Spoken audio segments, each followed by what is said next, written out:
Hi all, അസ്സലാമു അലൈക്കും. Welcome back to Silna's kitchen.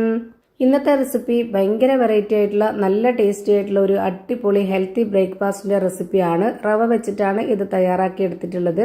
ഭയങ്കര സോഫ്റ്റ് ആയിട്ടുള്ള നല്ല ഹോളൊക്കെ ഉള്ള ഒരു അടിപൊളി ബ്രേക്ക്ഫാസ്റ്റ് ആണ്. എത്രത്തോളം സോഫ്റ്റും സ്മൂത്തും ആയിട്ടാണ് ഇരിക്കുന്നത് എന്നുള്ളത് ഞാനിപ്പോൾ കാണിച്ചു തരാം. അപ്പോൾ അത് കാണുമ്പോൾ തന്നെ നിങ്ങൾക്ക് അറിയുന്നുണ്ടാവും. നല്ല പഞ്ഞ് പോലെ ഇരിക്കുകയാണ്. ഇതിന്റെ കൂടെ ഏത് കറികൾ വേണമെങ്കിലും ചേരുന്നതാണ്. ഇറച്ചിക്കറിയോ മുട്ടക്കറിയോ കടലക്കറിയോ ചമ്മന്തിയോ അങ്ങനെ എന്ത് കറി വേണമെങ്കിലും കൂട്ടി കഴിക്കാവുന്നതാണ്. അപ്പോൾ ഇതെങ്ങനെയാണ് തയ്യാറാക്കുന്നതെന്ന് അറിയാനായിട്ട് വീഡിയോ സ്കിപ്പ് ചെയ്യാതെ മുഴുവനായിട്ടൊന്ന് കണ്ടു നോക്കണേ. റെസിപ്പിയിലോട്ട് കിടക്കുന്നതിന് മുമ്പായി തന്നെ സിൽനാസ് കിച്ചൺ ചാനൽ ആദ്യമായിട്ട് കാണുന്നവരാണെങ്കിൽ പ്ലീസ് ഒന്ന് സബ്സ്ക്രൈബ് ചെയ്തേക്കണേ. ഒപ്പം ഈ വീഡിയോസ് നിങ്ങൾക്ക് ഇഷ്ടപ്പെടുകയാണെങ്കിൽ ഒരു ലൈക്ക് ചെയ്ത് ഷെയർ ചെയ്ത് സപ്പോർട്ട് ചെയ്യാനും മറക്കരുത്. ഇനി നമുക്ക് ഇതെങ്ങനെയാണ് തയ്യാറാക്കി നോക്കാം. അപ്പോൾ ആദ്യം തന്നെ ഞാനിവിടെ ചെറിയൊരു മിക്സിയുടെ ജാർ എടുത്തിട്ടുണ്ട്. ഇതിലേക്ക് കുക്കമ്പറാണ് ഇട്ട് കൊടുക്കുന്നത്. ഒരു മീഡിയം സൈസിലുള്ള കുക്കമ്പർ എടുത്തിട്ട് അതിൻ്റെ നേർപകുതിയാണ് കട്ട് ചെയ്തിട്ട് എടുത്തിട്ടുള്ളത്. തൊലിയെല്ലാം കളഞ്ഞതിന് ശേഷം കഴുകി ഇതേപോലെ നൈസായി കട്ട് ചെയ്തെടുത്തതിന് ശേഷം അത് ഈ ഒരു മിക്സിയുടെ ജാറിലേക്ക് ഇട്ട് കൊടുക്കാം. ഈ ഒരു ജാറിൽ ഇത് നല്ലപോലെ ഒന്ന് ഒതുക്കി ഇട്ട് കൊടുക്കുന്നുണ്ട്. ഇതിലേക്ക് കുറച്ച് കാര്യം കൂടി ഇട്ട് കൊടുക്കാനുണ്ട്. ഇനി വേണ്ടത് ഒരു 4-5 ചെറിയ ഉള്ളിയോ അല്ലാന്നുണ്ടെങ്കിൽ ഇതുപോലെ സബോളയുടെ ഒരു ചെറിയ കഷ്ണം കട്ട് ചെയ്തിട്ട് ഇതുപോലെ ഇട്ട് കൊടുക്കാം. പിന്നെ കുറച്ച് കറിവേപ്പില ഇട്ട് കൊടുക്കുന്നുണ്ട്. അതിനുശേഷം നല്ലൊരു മണത്തിന് വേണ്ടിയിട്ട് ചെറിയ ജീരകമാണ് ഇട്ട് കൊടുക്കുന്നത്. ഒരു 1/4 സ്പൂണോളം ഇട്ട് കൊടുത്തു. കുക്കമ്പറിൽ വെള്ളം ഉള്ളതുകൊണ്ട് തന്നെ ഇനി നമുക്ക് ഇതിലേക്ക് വെള്ളമൊന്നും വേണ്ട. ഇത് നല്ല പോലെ ഒന്ന് അരച്ചെടുക്കാം. ഇത് അരച്ചെടുത്ത മിക്സ് ഒരു ബൗളിലേക്ക് ഒഴിച്ചു കൊടുക്കുന്നുണ്ട്. ഒട്ടും തരിയൊന്നും ഇല്ലാതെ നല്ല നൈസായിട്ട് തന്നെ അരച്ചെടുത്തിട്ടുണ്ട്. ഇനി അടുത്തതായിട്ട് മിക്സിയുടെ ഒരു വലിയ ജാർ എടുക്കുന്നുണ്ട്. അതിലേക്ക് 250 ml കപ്പിന്റെ അളവിൽ റവയാണ് ഇട്ട് കൊടുക്കുന്നത്. 2 കപ്പ് റവ ഇട്ട് കൊടുക്കുന്നുണ്ട്.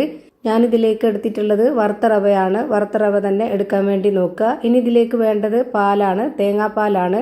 ഒരു മുറി തേങ്ങയുടെ നല്ല കട്ടിയായിട്ടുള്ള പാലാണിത്. ഇതിൽ ഒട്ടും വെള്ളം ചേർത്തിട്ടില്ല. ഇനി നമുക്കിതിലേക്ക് 1 കപ്പ് വെള്ളവും കൂടെ ചേർത്ത് കൊടുക്കാം. അതായത് 250 ml കപ്പിന്റെ അളവിൽ 1 കപ്പ് തേങ്ങാപ്പാലും ആ ഒരു കപ്പിൽ തന്നെ 1 കപ്പ് വെള്ളമാണ് ഒഴിച്ചു കൊടുക്കേണ്ടത്. ഇനി നമ്മുടെ ഈ ഒരു പലഹാരം നല്ല സോഫ്റ്റ് ആയിട്ട് കിട്ടാനായിട്ട് ഒരു നുള്ള് സോഡാപ്പൊടി ഇട്ട് കൊടുക്കുന്നുണ്ട്. അതിന്റെ കൂടെ തന്നെ നമുക്ക് ഇതിലേക്ക് ആവശ്യമായിട്ടുള്ള ഉപ്പും കൂടെ ഇട്ട് കൊടുക്കാം. ഇനി ഇത് നല്ല പോലെ ഒന്ന് അരച്ചെടുക്കണം. എന്നിട്ട് ഇതിലേക്ക് ഒഴിച്ചു കൊടുക്കാം. ഇനി ഇതിലേക്ക് ഈ ഒരു മിക്സിയുടെ ജാറിൽ ഒട്ടിപ്പിടിച്ചിരിക്കുന്നതിന് ഇളക്കിയെടുക്കാനായിട്ട് കുറച്ച് വെള്ളം ഒഴിച്ചു കൊടുക്കാം. അതും കൂടി ഇളക്കി ഇതിലേക്ക് ഒഴിച്ചു കൊടുക്കുന്നുണ്ട്. ഒരുപാടില്ല, വളരെ കുറച്ചാണ്.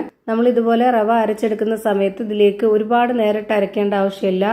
ഒരു 10-20 സെക്കൻഡ് മാത്രം ഒന്ന് അരച്ചെടുത്തതിന് ശേഷം ഇതിലേക്ക് ഒഴിച്ചു കൊടുക്കാം. ഇപ്പം ഞാനിത് നന്നായിട്ട് ഇളക്കി കൊടുത്ത് യോജിപ്പിച്ചെടുത്തിട്ടുണ്ട്. ഇനി ഈ മാവ് ഒരു 5-10 മിനിറ്റ് നേരം മാത്രം റെസ്റ്റ് ചെയ്യാനായിട്ട് വെച്ചിരുന്നതിന് ശേഷം ഒരു ഓയിലൊന്നും തടവാത്ത ചൂടായ പാനിലേക്ക് ഒരു കയ്യിൽ മാവ് ഒഴിച്ചു കൊടുക്കുക. ചൂടായി വന്ന പാന് മാവ് ഒഴിച്ചതിന് ശേഷം ഹോളൊക്കെ വരുമ്പോൾ ഒരു മീഡിയം ഫ്ലെയിമിലേക്ക് ഇട്ട് കൊടുക്കണം. എന്നിട്ട് ആ ഒരു ഫ്ലെയിമിൽ തന്നെ എല്ലാം ചുട്ടെടുക്കുക. എങ്കിലേ ഒരേപോലെ കിട്ടുള്ളൂ. ഇപ്പോൾ ഇതാ ഒരെണ്ണം റെഡിയായി കിട്ടി. നിറയെ ഹോളൊക്കെ ആയിട്ട് കാണാൻ നല്ല ഭംഗിയായിട്ട് കിട്ടിയിട്ടുണ്ട്. ഇനി നമ്മൾ ഇതേ ഫ്ലെയിമിൽ തന്നെ ഈ ഒരു മീഡിയം ഫ്ലെയിമിൽ തന്നെ വെച്ച് കൊടുക്കുക. എത്ര എണ്ണമാണോ ചുട്ടെടുക്കുന്നത് അത്രയും സമയം വരെ ആ ഒരു മീഡിയം ഫ്ലെയിമിൽ തന്നെ വെച്ച് കൊടുക്കുക. എങ്കിലേ എല്ലാം ഒരുപോലെ കിട്ടുള്ളൂ. ഇപ്പോൾ ഞാൻ അടുത്ത ഒരു കയ്യിൽ മാവും കൂടെ ഒഴിച്ചു കൊടുത്തിട്ടുണ്ട്. എന്നിട്ട് ഇതിൽ ഇതുപോലെ ഒരുപാട് ഹോള് വന്നതിന് ശേഷം അതൊന്ന് അടച്ചു വെച്ചിട്ട് 1-2 സെക്കൻഡ് അടച്ചു വെച്ചതിന് ശേഷമാണ് ഇത് വേവിച്ചെടുക്കുന്നത്. ഇപ്പോൾ ദാ ഇതും വെന്ത് കിട്ടി. നല്ല സോഫ്റ്റ് ആയിട്ട് പഞ്ഞ് പോലെ ഇരിക്കുന്ന കാണാൻ നല്ല ഭംഗിയായിട്ടുള്ള ഒരു അടിപൊളി പലഹാരമാണ് റെഡിയായി കിട്ടിയിട്ടുള്ളത്. ഇത് എത്രത്തോളം നല്ല സോഫ്റ്റ് ആയിട്ടാണ് ഇരിക്കുന്നതെന്ന് അറിയാനായിട്ട് ഞാനിപ്പോൾ ഇത് എടുത്ത് കാണിച്ചു തരാം. ഇത് കാണുമ്പോൾ തന്നെ നിങ്ങൾക്കറിയാം. ഇതേപോലെ തന്നെ എല്ലാം ചുട്ട് ഒരു പാത്രത്തിലേക്ക് മാറ്റുന്നുണ്ട്. അപ്പോൾ ഇത്രയേ ഉള്ളൂ ഇന്നത്തെ വീഡിയോ. വീഡിയോ ഇഷ്ടമായാൽ ലൈക്ക് ചെയ്യാനും കമൻറ്റ് ചെയ്യാനും ഷെയർ ചെയ്യാനും മറക്കരുത്. അതുപോലെ തന്നെ ഞാനിടുന്ന പുതിയ പുതിയ വീഡിയോസ് നോട്ടിഫിക്കേഷനായിട്ട് കിട്ടുന്നതിന് വേണ്ടി സബ്സ്ക്രൈബ് ചെയ്ത് ബെല്ലൈക്കൺ അമർത്തി അതിൽ ഓൾ എന്ന ഓപ്ഷൻ എനേബിൾ ചെയ്ത് കൊടുക്കാനും മറക്കരുത്. പുതിയൊരു വീഡിയോയുമായി വീണ്ടും വരും. Thank you for watching.